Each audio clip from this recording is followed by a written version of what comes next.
Welcome back, everyone, to Just Football, Not Soccer. So it's been a minute since we were recording, but we're back straight into it.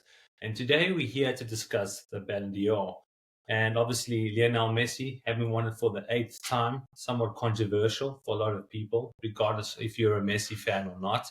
And we will get into that, and we'll get Mico's opinion. And I think before we jump into it, just everyone that is listening, please like and subscribe to our YouTube channel. And Mico, let's jump straight into it. What is your thoughts on Messi winning his eighth Ballon d'Or, the first MLS player to ever win the Ballon d'Or, obviously by virtue of him winning the World Cup with Argentina in December? Hi, Mikey. I believe last Ballon d'Or was assigned because of the World Cup, because he won the World Cup. And I don't know if it's the most deserved of Messi. I believe this was the last chance for him to win another Ballon d'Or. And after winning the World Cup with the team that he had, because Argentina didn't have a great team, let's be honest. They didn't have also Di Maria for almost the whole competition. And it's a bit controversial, as you said, but I believe that Messi is not a scandal to win this Ballon d'Or. I believe Messi deserved, also for his career. He had an amazing World Cup. Also, what can you say about Haaland and Mbappe? They're two fantastic players. The future is in their hands. For sure, they're going to win the next 10, 15 years of Ballon d'Or. Mbappe, Haaland, probably Vinicius Jr. I don't know about Bellingham, but these are the players that I believe they're going to compete for the Ballon d'Or in the next decade. And so, yeah it's not a scandal for me. It's not a scandal for you. And for me, like I can understand, to your point, I think, look, you cannot ignore prior Ballon d'Ors that he's won with regards to the year, especially when Lewandowski should have won. I think that one was always in contention. And I get why he won, deserving of it because he won the World Cup. And to your point, I think it's the last opportunity he will have. And also, Messi is also just an amazing image for the trophy and for the whole entity itself. I mean, the first player to win 8, as well as an individual that is liked by most people and hated by none, in a way, except for obviously the Ronaldo fans. But I think there would be a lot of arguments, and I think we would have to bring this conversation up with Erling Haaland. I do agree with you that I think he will go on to win several in the years to come. Obviously, Messi and Ronaldo now for the first time won't be considered going forward, I believe. And Erling Haaland, let's focus on him for a minute. So he had an incredible first season in Manchester City. Very young, not even 25 years old. I think he's in his early 20s. He is 23 years old, goes into his first season, goes on and scores. I'm reading the stats now. Over 40 goals in the Premier League. Goes on to win the treble, which is something that has eluded any other team except Manchester United since 1999. And they did that.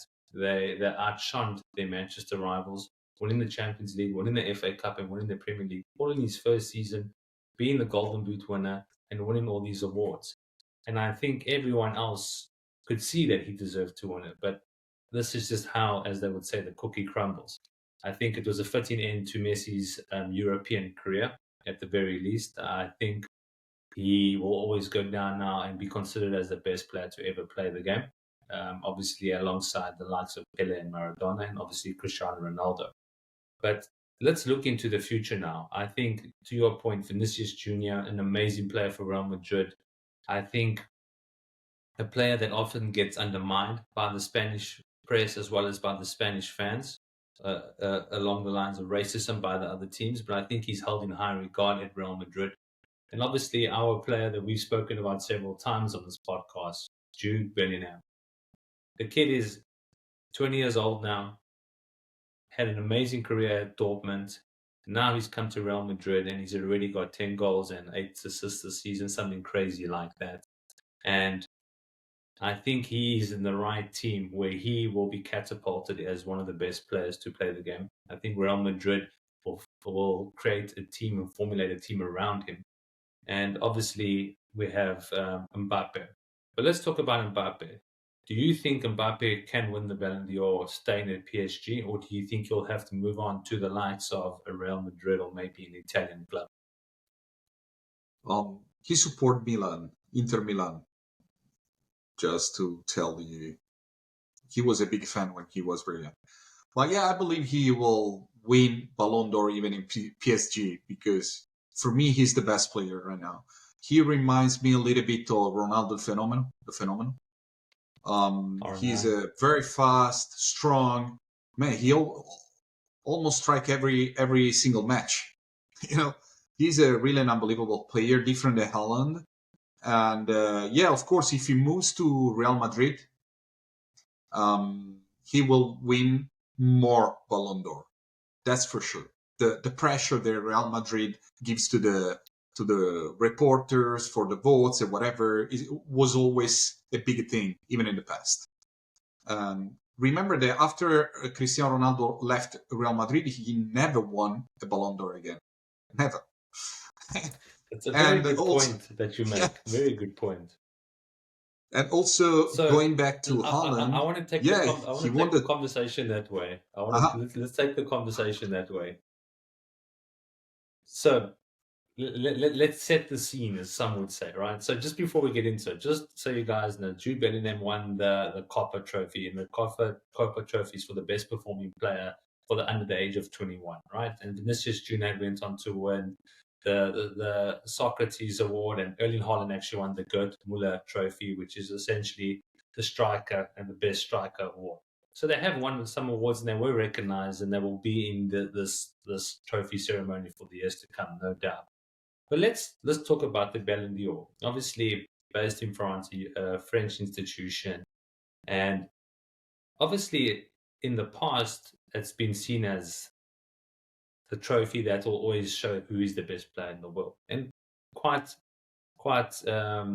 appropriately, we've just identified that maybe Messi didn't actually deserve it. And a lot of the Ronaldo fans have come out and said earned and not given.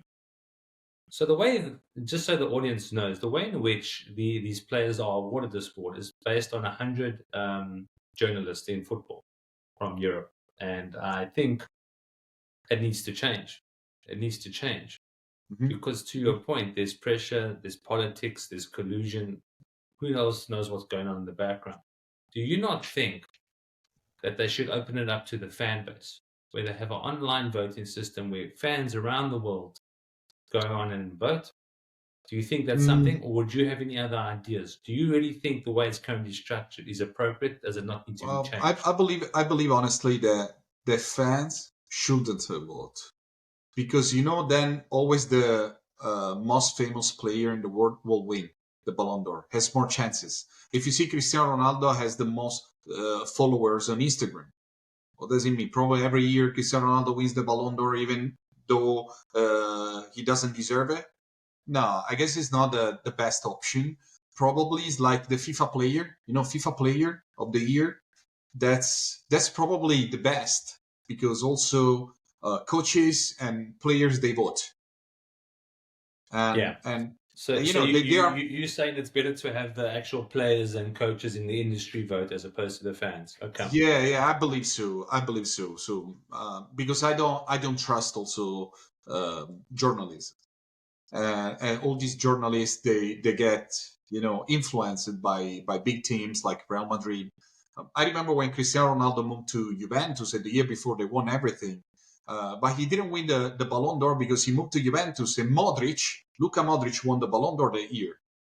And that was a little, even though he's an amazing player, don't get me wrong, but Cristiano Ronaldo deserved the Ballon d'Or. I remember against Juventus, Real Madrid, against Juventus, he did an amazing goal with the bicicletta. Remember that? It was unbelievable. Unbelievable. I remember. So that's an interesting point, because that year, obviously, Luka Modric was in the same team as Cristiano Ronaldo. The year they won everything, right? But that same season, some would argue that I think Croatia got to the final of the World Cup or the Euros. I can't remember which tournament it was, which is why they gave him that. And to your point, yes, incredible player. But if you're going to base it on impact and the amount of goals and the influence he had on the team, obviously Cristiano Ronaldo in Real Madrid had far more of an influence. Because you saw when he left, Real Madrid haven't gone on to win many Champions Leagues since then. And to your point with Juventus, when last did a player within the Italian league win the Ballon d'Or? Probably Kaká. Or was Kaká at AC Milan at I the guess time? Was last he already player at was Real Madrid? the one in Italian league that won the Ballon d'Or was Fabio Cannavaro, no? In That 2006. 2006-7. But I mean, I can't Yeah. remember when Kaká had won. We can obviously check that. But you're right. Kaká had before because he won the Champions League with Milan against Juventus in the final. Was before, Okay. and last one was Fabio Cannavaro. Yeah.